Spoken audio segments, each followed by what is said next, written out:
বাংলাদেশে কোটা সংস্কার আন্দোলন করতে গিয়ে এখন বোম ব্লাস্টিংয়ের মতো অবস্থা দাঁড়াইছে। সর্বকালের রেকর্ড ছুঁইছে বেকারের সংখ্যা প্রায় ২৭ লাখ।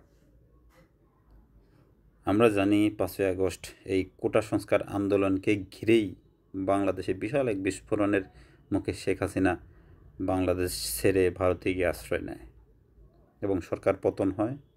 তারই ফলশ্রুতিতে ইউনূসের নেতৃত্বে একটি অন্তর্বর্তীকালীন সরকার বাংলাদেশের দায়িত্ব গ্রহণ করে।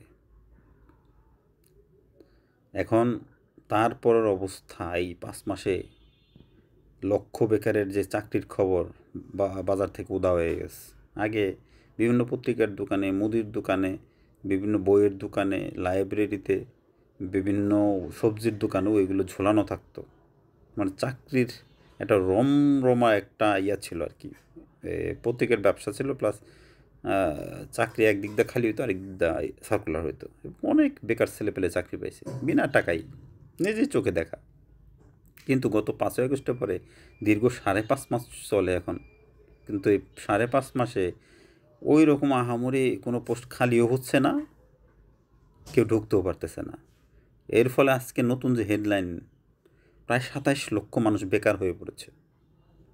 এই সরকার যদি আরও ২ থেকে ৩ বছর থাকে ক্ষমতায়, তাহলে বেকারের সংখ্যা হু হু করে প্রায় ৭০-৮০ লাখে চলে যাবে। এটা ট্যাকল দেওয়ার ক্ষমতা কি সরকারের আছে? বেকারের সংখ্যা যদি ক্রমাগত এভাবে বাড়তে থাকে, এই বেকারের সাথে কতগুলো জিনিস রিলেটেড: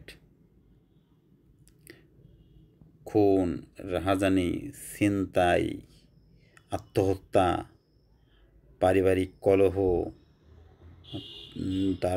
তারপরে সামাজিক মর্যাদাহীনতার কারণে আরও নানাবিধ সমস্যার উদ্রেক হবে এই সমাজে, শুধু বেকারত্বের কারণে। একটার সাথে আরেকটা বিশালভাবে লিঙ্কড, কল্পনাও করা যায় না। সুতরাং বেকার সমস্যা যদি সমাধান সরকার না করতে পারে, বাংলাদেশ আগামীতে কঠিন পরিস্থিতির মুখোমুখি হতে যাইতেছে। আর এদিক দিয়ে তো যারা নির্বাচন করে তারা তো নিয়মিত নির্বাচন চাইতেছে, কিন্তু সরকার তো তোয়াক্কাই করতেছে না। আজকেই কিছুক্ষণ আগে, এখন বাজে কটা, 8:30, আজকে কয় তারিখ? 6 তারিখ, 6 জানুয়ারি 2025, 8:30 বাজে। এই সার্জিস আলম 10 মিনিট আগে বলল, আগে সংস্কার, আগে বিচার, তারপর নির্বাচন। মানে বোঝা গেল নির্বাচন সহসায় হচ্ছে না।